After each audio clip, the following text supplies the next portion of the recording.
Look, it's time now for our guest, Auntie. Would you like to do the introductions? Yeah, of course. We are very, very honoured to have a fabulous guest. Obviously, the Women's World Cup has been going gangbusters, and a lady who's been playing in the A-League Women's competition right here in Australia is none other than our guest coming up right now, which is Bianca Galic. And we'd like to say a big dobro večer, good evening to Bianca. How are you, Bianca? Good. How are you guys going? Good. Now, you're coming from, first of all, Bianca, thanks for joining us here on the Oz Cro Soccer Show. Absolute pleasure having you. But where are you coming from? Your studio looks like your car. It is my car. Sorry about that, guys. That's fine. Home for this one. Fitting this in within the crazy, chaotic schedule that I have. So, yeah, happy to be, but unfortunately don't have the awesome Croatian jerseys behind me or Gilda's jersey either. So, yeah. All good. Bianca, tell us what happened on Saturday night. I mean, obviously you watched the game, then you went to the semi-final. Tell us a bit about your Saturday night and how you celebrated. Yeah, so my family and I watched the Matildas play from home. We had tickets booked to the England match in Homebush, but we stayed home to watch the Matildas beforehand. We thought we'd have plenty of time getting there, but with extra time, chaotic penalties, how many? There was about 20. We ended up actually being late for the England game, and we were exhausted as well. So we all were. Stressful. But yeah, look, it was an awesome game from the Matildas. You could tell they played with their heart on their sleeve during that match. They wanted the win. It was an unfortunate that we didn't get the win earlier in the game, and also early in the penalties as well. We definitely had our chances, but look, at the end of the day, we made it. We're going in to the semi-final tomorrow, which is going to be a cracker of a game against England. But yeah, hectic Saturday night. Then you had Colombia versus England, and that game in itself was exhausting as well. So it was an awesome Saturday night, I'd say. Yeah, Bianca. Now you're in the coalface of women's football here in this country. You've just recently signed with Central Coast Mariners. It's fantastic news because last year you missed out the entire season with a torn ACL. Is that right? Yeah. So I finished up with the Wanderers the previous season. Was very keen to get back into MPL. I play for Sydney University first grade. And yeah, unfortunately in the first game of the season with Sydney Uni, I tore my ACL, MCL, and my meniscus all in one. Because I just thought, if I'm going to do it, might as well do it properly. Yeah. Do it a lot. I don't do half-ass jobs, so properly. And yeah, I've never had that type of injury or sort of had to face something so mentally draining that injury sort of entails for 12 months. But look, we made it through. I had a great support system around me. I had a fantastic team guiding me through the rehab. And I'm very excited to be signing with Central Coast Mariners this season and just getting back out there on the field, building consistency. And I love the game. I was very upset to be away from it for so long. So yeah, I'm very excited to be back. Fantastic.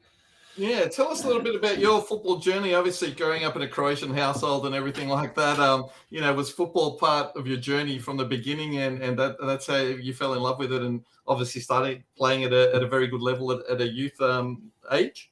Yeah. I mean, I've been brought up in a football household, so, there's always the no balls rule in the house, but me and my brothers would always be, trying to play around the house. We've got a dog as well, so trying to do everything we could when the parents weren't home. I know they're listening. I'm gonna lose it. So sorry, Dad.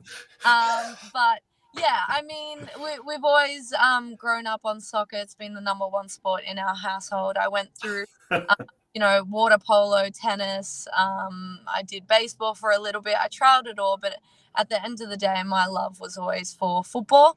I started it when I was 4. I was following my older brother's footsteps.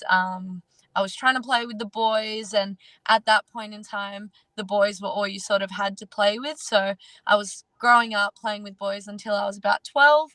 And then got the tap on the shoulder to move into the women's game. Started with Sydney Uni actually when I was about 14, and been there ever since in the MPL first division. So yeah, my love for football has sort of always been around since I was young. Unfortunately, I hate to say it, but my brothers weren't as good, so in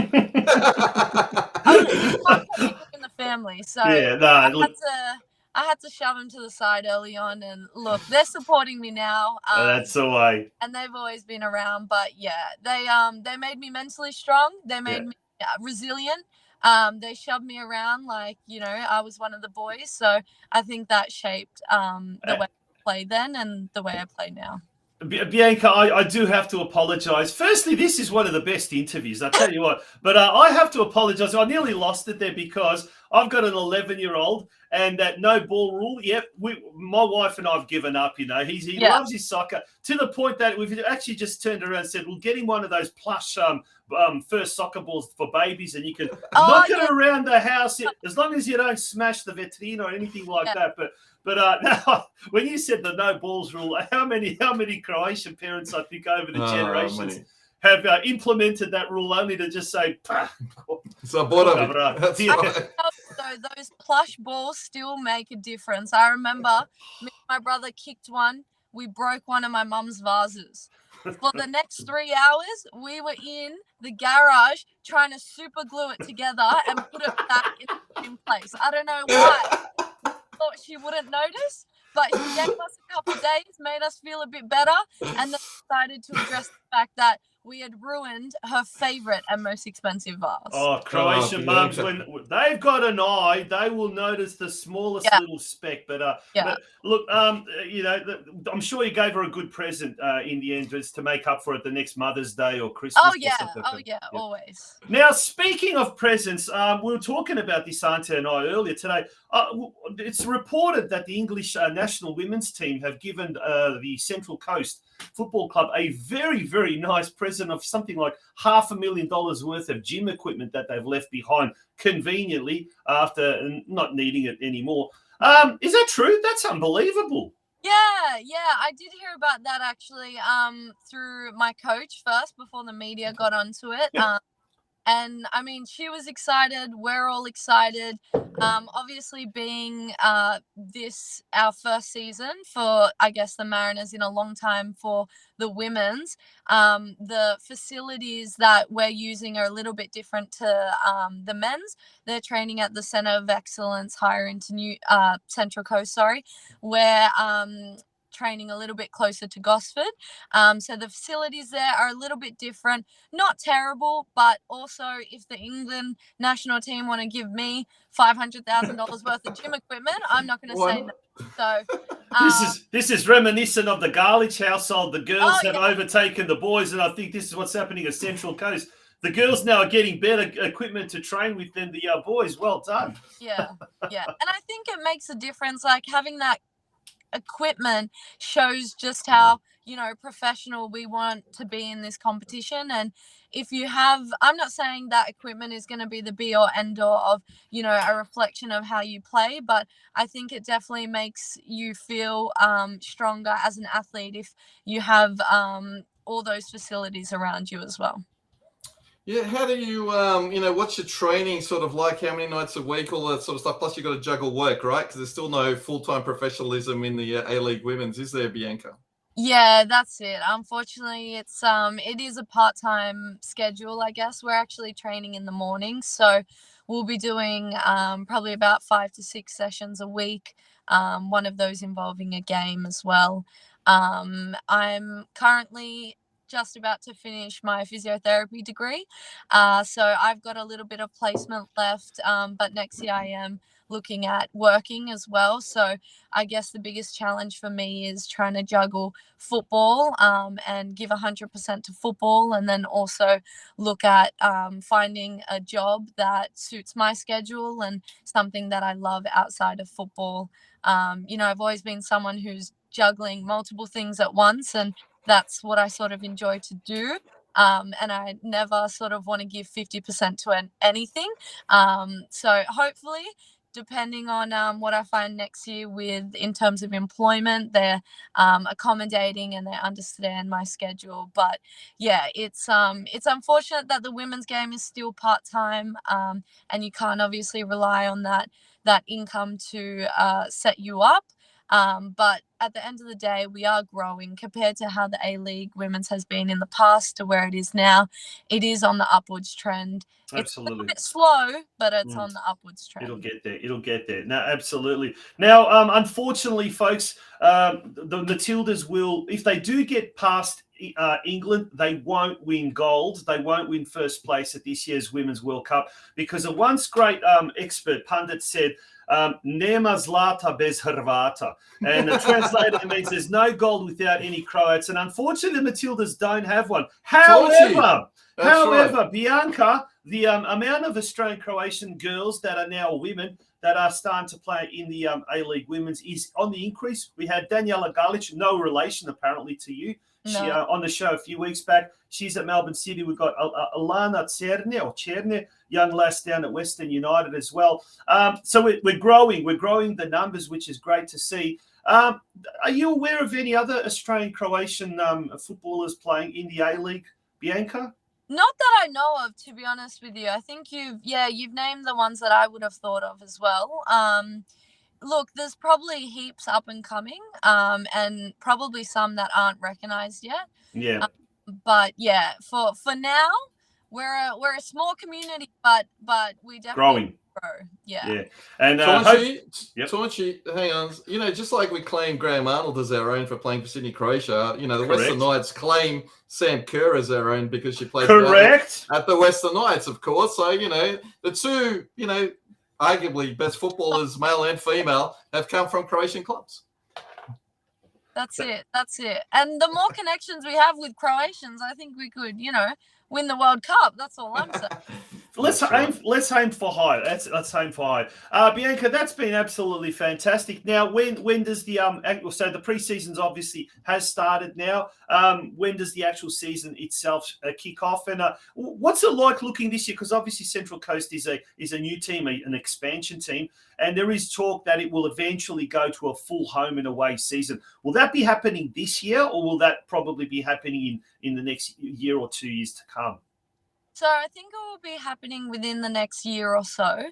Mm-hmm. In the past, the last season that I had with the Wanderers, we only had about 14 rounds. So it was oddly structured. You played every team once and you played some teams twice. So how they figured that out, and I guess the justice between who you ended up playing twice, I'm not exactly sure. Mm-hmm. So the more we get closer to a full home and away season, it'll be a true reflection of, score lines and which team shows up on the day. In terms of Central Coast Mariners, with the new kids on the block, Western United with the new kids on the block last year, absolutely killed it. So we're sort of looking to do the same, if not better. We just want to get into the season. We want to show the rest of the A-League clubs what we have. We are new. We know we're new, but we're not to be underestimated. Yeah, can I just ask, Bianca, when you played at Canberra, did you find that the team got a lot more attention because, you know, that was obviously on the national stage and there was no A-League men's team, and so maybe you got a lot more media attention? You got to get some decent crowds in Canberra as well, didn't you? Yeah, we did actually. So that's a good point actually. So yeah, Canberra don't have that men's side of things. So the focus was on us football wise, and then the Raiders NRL wise. But the crowds that we got at some of the games were phenomenal, really. The way they got around female football. The season I had at Canberra was awesome as well. We ended up making top 4 and getting into the semi-final. So I think all those factors put together, as well as the fact that we were winning games, we were drawing attention, we were showing, the rest of Canberra one of the smaller states, they'd say, you know, what we have. And Canberra was excited. They wanted to support us. They wanted to get around what we had sort of created. And everyone was excited when we made the semi-finals. You know, it was in the paper. It was all on social media. It was just spread across that state. And whether that was because maybe there wasn't enough men's coverage, I'm not sure. It probably could have helped. But yeah, I really enjoyed Canberra, and I thought, you know, although we were sort of on, I guess, not having the best season the previous season, we showed them what we had that season. And at the start of the show, Taunchi showed that bomb of a goal that you scored. Take us through that goal. I mean, that must be something that's replayed in the Garlich household so many times, yeah? Yeah, look, I just remember thinking that game, oh, this keeper is off her line all the time. And I remember even when I was thinking about shooting it, I sort of looked up and thought, can I hit that? And I looked back down and looked back up, and she still hadn't moved. So I was like, oh, you know, screw it. I'm going to have a go. And it just came off my foot beautifully. Yeah. And it sort of floated over her. She got a touch, but, you know, for me, that was enough. That was my first A-League goal. Oh, was it really? Oh, what a goal to score on debut! What a goal! Wow. I was, I was stoked. It was obviously in Canberra, so in front of a home crowd. I had family around as well, so it was a really nice moment. Now, one of our viewers, Petar Finka, makes a really, really good point, and I'll bring that up on the screen. Hajduk Split have a women's team now, as does Dinamo Zagreb as well, and the Croatian Women's League is starting to grow as well in quality as in quantity. Any thoughts on trying your luck overseas, whether it be in Croatia or anywhere else for that matter? Look, I have definitely contemplated overseas. I think for me, the last couple of years has been on my physiotherapy degree. It's one of those degrees that unfortunately you can't do online. You have to be in person, and it's a skill set that you do have to practice regularly. So in terms of going overseas, I didn't really consider it too much because I was sort of trying to juggle that at the same time. Now I'm obviously nearing the end of that, so I think in terms of overseas opportunities, I'm more than happy to take some on, and you know, depending on sort of how I come back from my knee and just growing confidence within this next A-League season, I'm hoping there'll be opportunities at the end of that. So yeah, definitely considering it now that I'm nearing the end of my degree. Yeah. Now, I was going to say Tony Chavar has made another point. Can she represent Croatian national team? Bianca, all we got to say is about 3-4 weeks ago, we had a young fella from Sydney, Josip Orlovic, who's in Croatia, on our show. After that, he was contacted by the president of the Croatian cricket team asking him to play cricket for it. Now, we may well have someone watching this show and they may get in touch with you asking you to play for Croatia, maybe the futsal team, maybe the women's soccer team. The Lavice, indeed. Just probably expect a call up there. But on things a bit more serious, I guess now there are a lot of young girls that are going to be looking, and boys for that matter, looking at the exploits of the Matildas doing really well, and they'll be inspired to take their soccer to another level or even take up the sport. You're probably now one of our pin-up girls as far as the Australian Croatian women are concerned. What would you say to young 7, 8, 9-year-old Ivanas and Maricas and of this world? What would you say to them? What advice would you give to them about getting to the top in this country that is the A-League women's? Yeah, I mean, I think at that age, I'd probably just say, if you've That's your brother? Gets up that way? Break a vase. Break a vase. Break a vase. Get a plush ball. Yeah. The vase. Yeah, no, I mean, my best advice I'd probably give to sort of any female coming through is, it's cliche, but just never give up. If you think you're good enough, if you believe in yourself, if you back yourself, you will make it. You will get spotted, I'm not saying you might be the first one spotted, but you will get spotted eventually. Me personally, coming through the youth system, I mentioned I was with Sydney University, but a massive system they had back then. They still have it now, but it's not as big as Football Institute.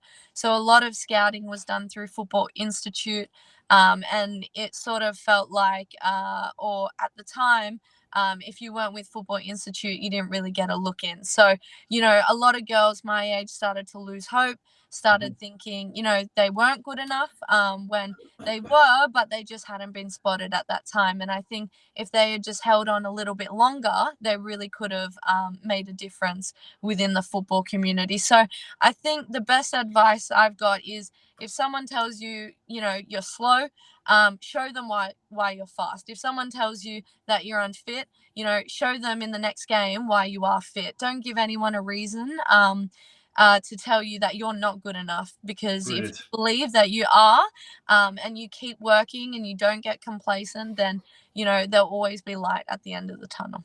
Absolutely. Great advice, Bianca. So have you actually tested those ligaments yet? Have you had any trial matches, or you're still in the training paddock and building your muscles back up? Well, what stage are you at? Yeah, so I hit my 12 months back in May. So I was loading up through Sydney Uni training sessions, and I've probably had about 6 or 7 games with them now. So started off with low minutes and then working into the full 90. Pretty sure I was the most unfit I've ever been in my whole life, and I couldn't breathe for most of that time. But, when you push through and you believe you can do it, like my advice. Yeah, mentality, that's right. You end up getting it back. So, yeah, I've definitely tested the good old knee out. It's feeling good. I'm feeling fit again. And now going into Central Coast, I'm feeling a lot more confident. And you've got that $500,000 of gym equipment to even strengthen your arm, leg up even more. Yep. Bianca, thank you so much.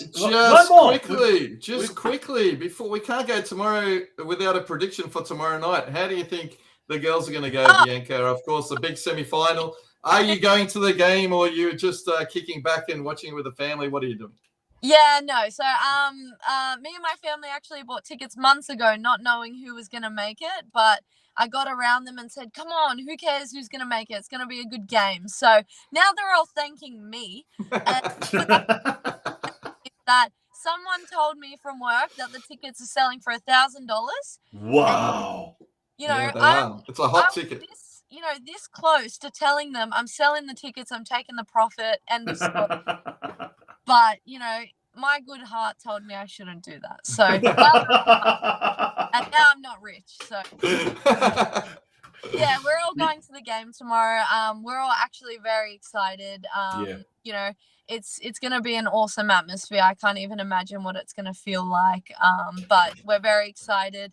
We've got good tickets. And prediction, I'm back in Matildas, of course. So I'm going to say 2-0 win. Well done. Fantastic. Terrific. And what about, have you got tickets to the final? Did you think that far ahead? Out. Way to rub it in. Could have been a double or nothing. That's right, exactly. Not too worried. Enjoy it.